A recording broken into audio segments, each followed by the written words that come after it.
I call this story The Matchmaker. Have you ever met a matchmaker? Well, this was an unlikely match. Definitely not considered a blind date. A young addict and a sweet old man. She needed a place to stay, and he needed a housekeeper. His wife had been dead for several years, and he let no one in his house. The addict was on the streets and had seen lots of garbage. Surely she could handle the shock of what his life had been reduced to since his wife had passed on.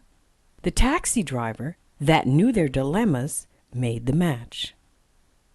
While the young addict cleaned, they talked. The honesty between them kindled a close friendship.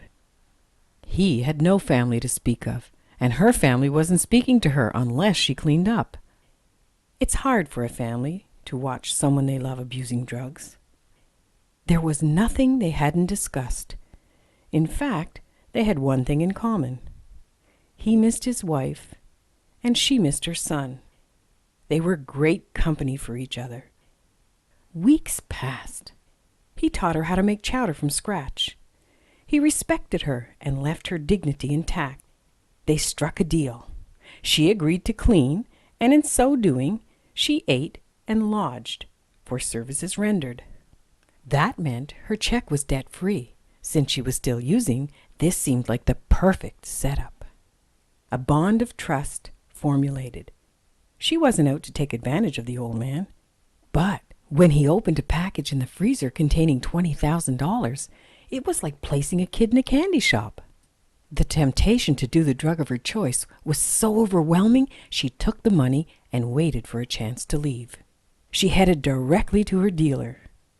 She used judgment, only showing a small amount of money. That was her first stone. But later, in a stupor, she let caution go to the wind and pulled a wad of cash from where she had had it stashed on her body. Immediately, what she had done to the old man was done to her.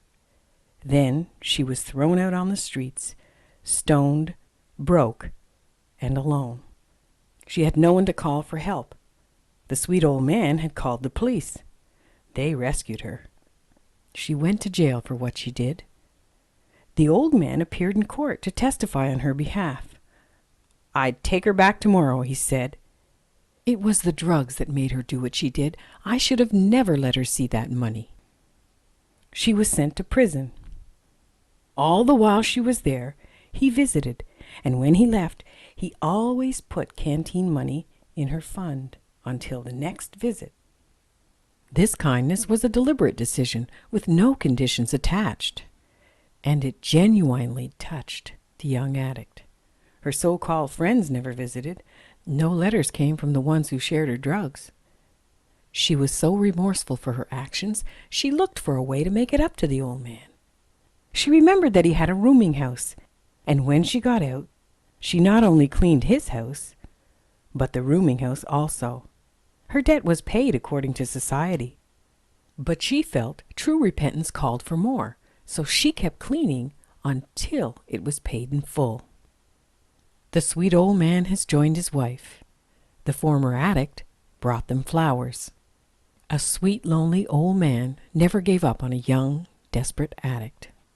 She still talks of his kindness to this day. That's how I came to hear about their story. With tears streaming down her cheeks, she told me, "I wasn't in love with him, but I loved him. Do you know what I mean?" she asked. That said it all to me. I knew the old fella's hug was probably the first unconditional hug she had ever received in her entire life. She expected to pay for all her mistakes, but he wanted nothing from her. He really had her best interest at heart. He couldn't do it for her, but he did care for her until she could care for herself. Now that's what I call going the extra mile. This is Linda Lewis, asking you to think about the words of Ella Wheeler Wilcock. She calls it choice. Our lives are songs.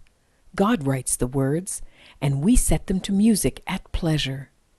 And the song grows glad or sweet or sad as we choose to fashion the measure.